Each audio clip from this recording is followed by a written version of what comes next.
Hey.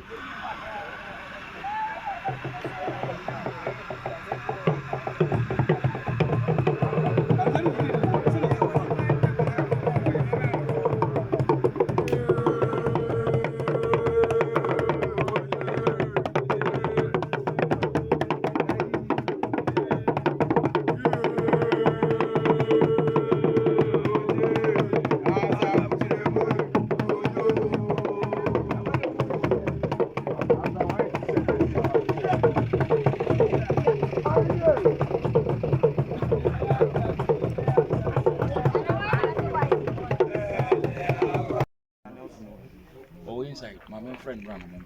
Okay, now I don't know. Make one inside, make a fraud like him.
Yes, yes,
Before I do as I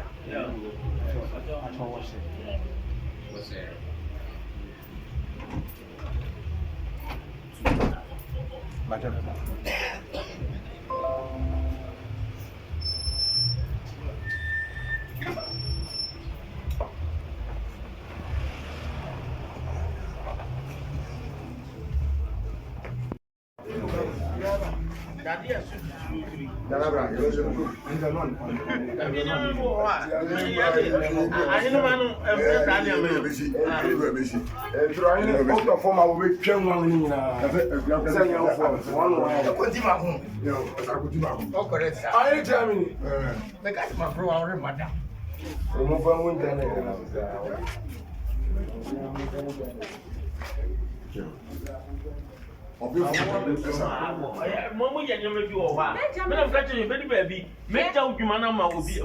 Major, my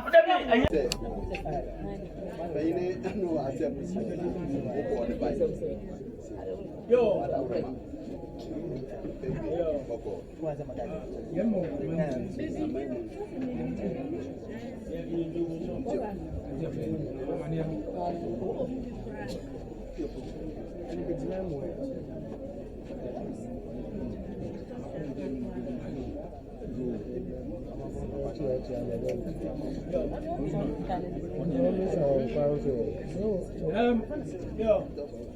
That's it, Chammy. But I'm not to Sabra Chamina Koto, a Chamini. Who say?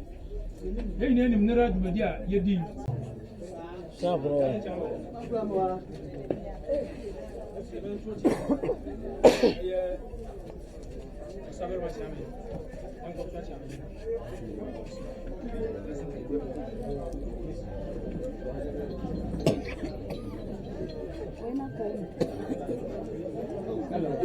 Hello. Yo, I you me about more my catcher on back to do fiase. Just my Martin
Thank you.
na ɔne tɛtɛma ɛkɔ n'anum atwe na wɔanya bio a ɔkyena bi no ɔbɛnu na ɔbɛfa n'afa ɔbɛn mu nhyehyɛ no wɔpuhyɛ no wɔpuhyɛ no amunya so wɔpuhyɛ no sika so wɔpuhyɛ no n'anyam so mo mɛdi ade na ɔmɛfa yare ɔbɛbi mɛkɛse ɔkyea yɛnya no saa nsusu ne de obi di ba ɔmo nkɔ akyirikyiri onipa nipa bɔnfo a ɔbɛkɛse ɔne ɔbarima asiamoa yɛmo a ɛbɛbi adi ɛwɔ n'ahene mu de ɛmpanyine ɛsi a yɛgui no yɛguo nipakono no so sɛ wɔmmɔ n'anifura ɔmmɔ mfa n'anim ɛhu n'adedi da na sɛ wobɔ n'anifura wie a ɔsoro mpa ne ho ntama na asase mene no sɛ asase mene na ɛbɛnya ɛbrɛ mo mɔfa no ma akɔtɔkɔfo montwa ne ti na wɔmfa ne mɔda no mahyɛkama no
Hey!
Hello. Yes. Down there. Yeah. What's your name? Uganda is ready. Abraham is ready.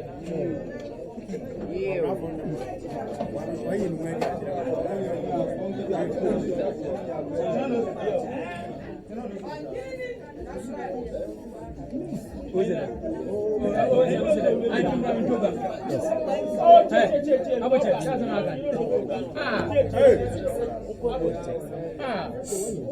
Boss.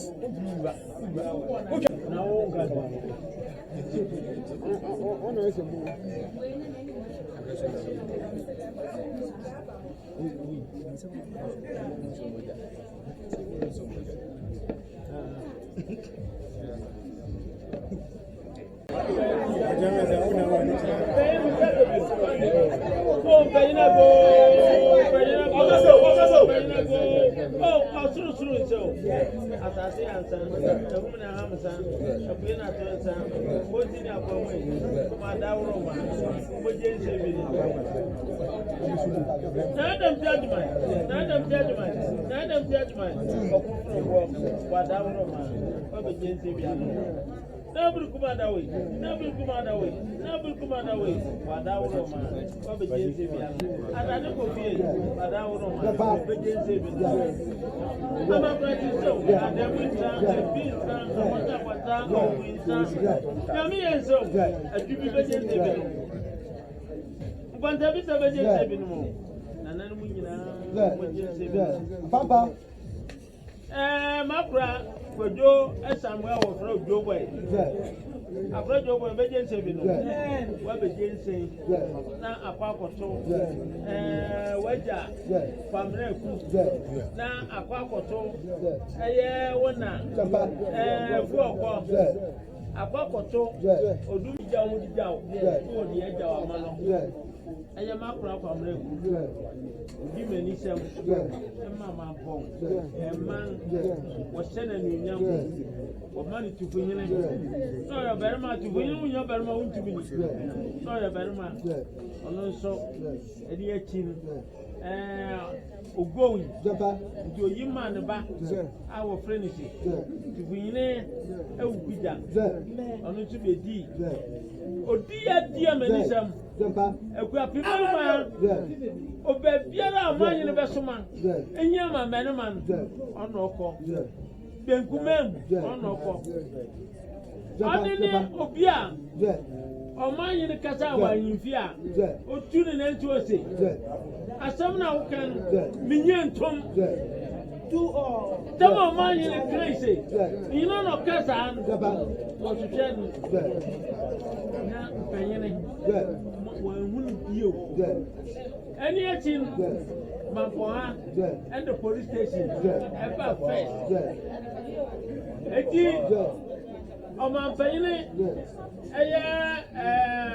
kufu ado kufu ado president kufu o bebeji police station no ma wo de kwai ekropon people say wo ye ni adi nyinara wori yimpai tufunyini say mitimi na chiam se me preso people no wo kitain we hu bia uda ye hu se na emenisem se tumi no se sei wonena obabedi adi wodi se tumi akukuduru wodi aman wodi adi benisem na fei asamba odum papa friend okan no kwara wom no obehu na etiso okan obi ama no bribe amama no nye emomo kan no kware na muso munta na echi obi odi ade obi yawo apampa obi ehi obi tan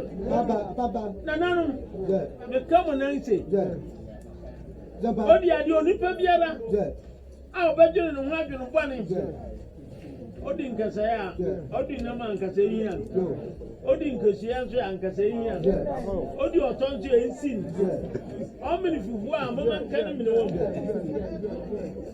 odi pe biara obedwene no ho adwene bwane adurio ani so ni ba mama no so ya mo fa no hwe sekretary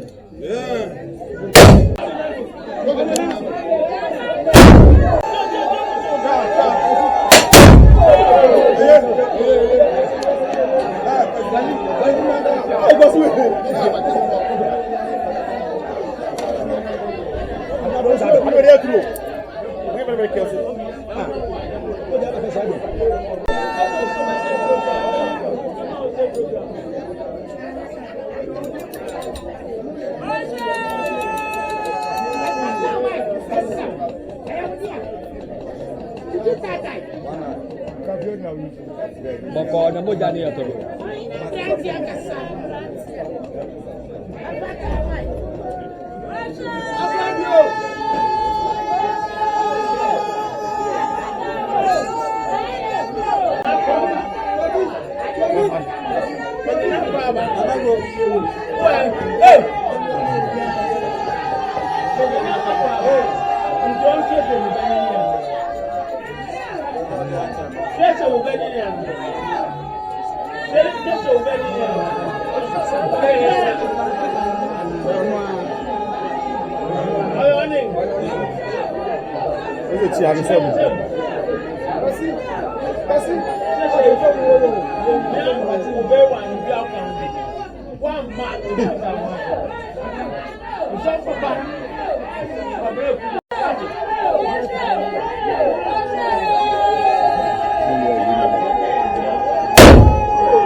Come here, come here, come here. Hey, come here, come here.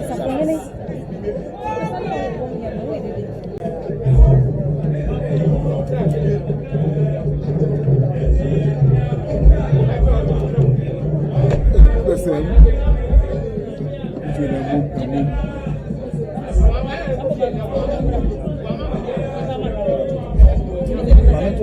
hey, baby. Masih berapa tiba tu pak? Masih berapa tiba tu pak?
Hola.